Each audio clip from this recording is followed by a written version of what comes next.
Yeah, I'm Dimitri. I'm the CEO and co-founder of Gradient Labs, one of the 3 co-founders. We are all ex-Monzo people and have started the company about 2 years ago. So at Gradient Labs, we help financial services to create exceptional customer experiences. And in particular, the way we do it is we have built a platform that allows them to automate any types of manual repetitive tasks that would have previously been done by human agents. For example, we have started with customer support automation in particular, and now going more and more in automating all kinds of back office processes and procedures for those financial institutions. And the particular angle that we're taking is safety and regulation and exceptional level of quality that you would expect from a financial institution. The reason why Gradient Labs started is kind of based on our experience at Monzo. When we started over there, customer experience and customer support in particular was always one of the key value proposition and key strengths of the company. And as we scaled the company to 2,000, 3,000 people at some point, it became very, very clear to us how difficult it is to manage exceptional customer support at scale. And once GPT-4, GPT-3 came around, it became very, very clear to us that you can now create exceptional experiences at scale for any company who really, really deeply cares about it. And that was the starting point of Gradient Labs. We said essentially, let's use AI to automate some of those processes in customer support in financial institutions. It was a great journey so far. I really, really enjoyed it. Actually, to draw a parallel to Monzo, I joined probably as one of the first 30 people there, and it was probably one of the most enjoyable times that I had in my career working there for the next 2-3 years, because that was a time where you can really kind of focus on problem solving, just move ahead and change things and do things. And that's what I enjoy doing the most, and that's what you get in a startup, right? So that's what you get to do in a small startup. You don't have any kind of bureaucracy, any other issues other than just pure focus on building the product that you want to build. And yeah, so far I really enjoyed it. On the personal side though, we also have a small baby, which was born probably a couple of months after we started the company. So yeah, it was tough, challenging, but it's getting better.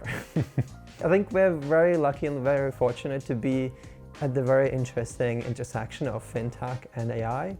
And whenever you're solving a real business problem with AI right now, there's more than enough money to raise. And so we actually raised our Series A recently, probably like in 7 days from start to finish.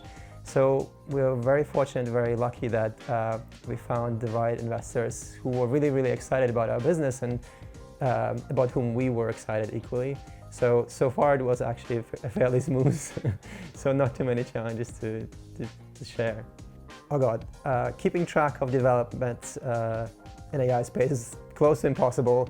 I think probably the standard things that most people do, podcast, reading, but really I kind of try to ignore the stuff that is potentially not relevant to us, because there's really kind of a very broad spectrum of AI development, like video models or I don't know, computer agents and whatnot. And I kind of trying to stay up to date with an area that is important to us, to see mainly whether anything that we're building might become obsolete, or whether anything that comes out might change our strategy and how we're approaching the business, because that's probably an unprecedented time where you really kind of need to adjust your business strategy a lot more often than you would have ever needed or you would have ever done before. So that's probably the unique space right now.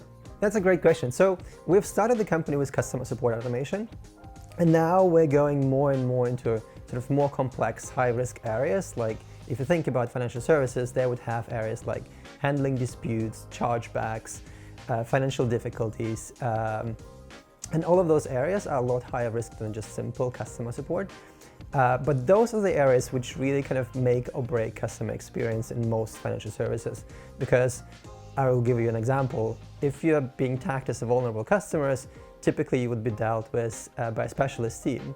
But because they're typically understaffed, it leads to a weird impact that you're marked as vulnerable, but you get support in 3 days because that team is weirdly understaffed. So we really want to make sure that even in those higher risk edge cases, people actually get an amazing experience And so we are going more and more into those specialist areas, but also back office procedures like fraud investigations and so on that really underpin the whole customer experience.